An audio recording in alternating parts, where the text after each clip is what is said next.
নমস্কাৰ বন্ধুসকল, আজি আকৌ এটা গুৰুত্বপূৰ্ণ ভিডিঅ'লৈ সকলোকে স্বাগতম জনাই আৰম্ভ কৰিছোঁ BA ছেকেণ্ড ছেমিষ্টাৰৰ SEC ছাবজেক্টৰ কুৱেশ্যন পেপাৰ সম্পৰ্কে আলোচনা কৰিবলৈ।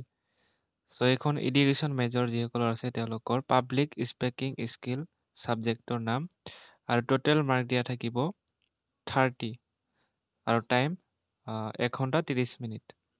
প্ৰথম কুৱেশ্যন পাঁচটা লিখিব লাগে 1 মাৰ্কৰ যে তলত যিকোনো পাঁচটা প্ৰশ্ন উত্তৰসমূহ উত্তৰ লিখা। প্ৰথমটো দিয়া আছে যে কাৰ্যকৰী ৰাজহুৱা বক্তৃতাৰ এটা নীতি লিখা।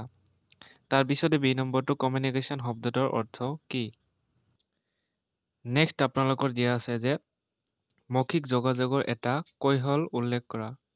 তাৰপিছতে অভিৰচন কি, what is motivation, right one definition of personality, ব্যক্তিত্বৰ এটা সংজ্ঞা দিয়া। তাৰপিছত এফ নম্বৰটো দৃষ্টান্তৰ দুটা ভাগ উল্লেখ কৰা। নেক্সট আপোনালোকৰ এইটো কুৱেশ্যন দিয়া আছিলে, চাই ল'ব।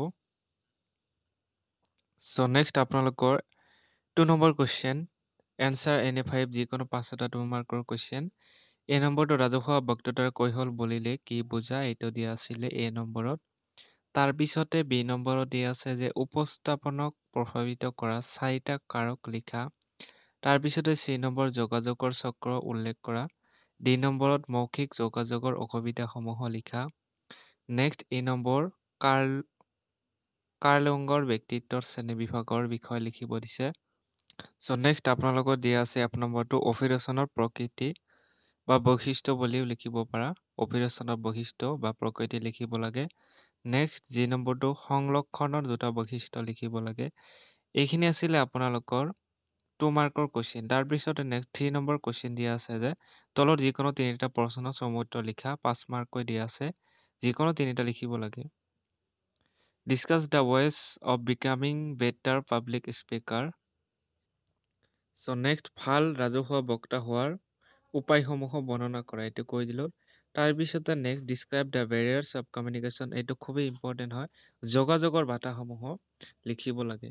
তাৰপিছতে বহিমুখী আৰু অন্তৰ্মুখী ব্যক্তিত্বৰ পাৰ্থক্যসমূহ লিখিব লাগে। দৰ্শক বা ছাত্ৰ ছাত্ৰীৰ ক্ষেত্ৰত অভিৰচন সৃষ্টি কৰা উপায়সমূহ বৰ্ণনা কৰা। কথন কৌশলৰ দিশসমূহ লিখা। এইকেইটা গোটেইখিনি কুৱেশ্যন ইম্পৰ্টেণ্ট হয় গোটেইকেইটা, গতিকে এইখিনি আপোনালোকে চাই ল'ব। আপোনালোকৰ যি 30 মাৰ্কৰ কুৱেশ্যন আছিলে SECৰ এডুকেশ্যন ছাবজেক্টৰ, এইখিনি আছিলে কুৱেশ্যন। ভিডিঅ'টো ভাল লাগিলে লাইক কৰিব, শ্বেয়াৰ কৰিব, লগতে আমাৰ চেনেলটো ছাবস্ক্ৰাইব কৰিবলৈ নেপাহৰিব, যাতে এনেকুৱা ধৰণৰ ভিডিঅ'সমূহ পাই থাকে।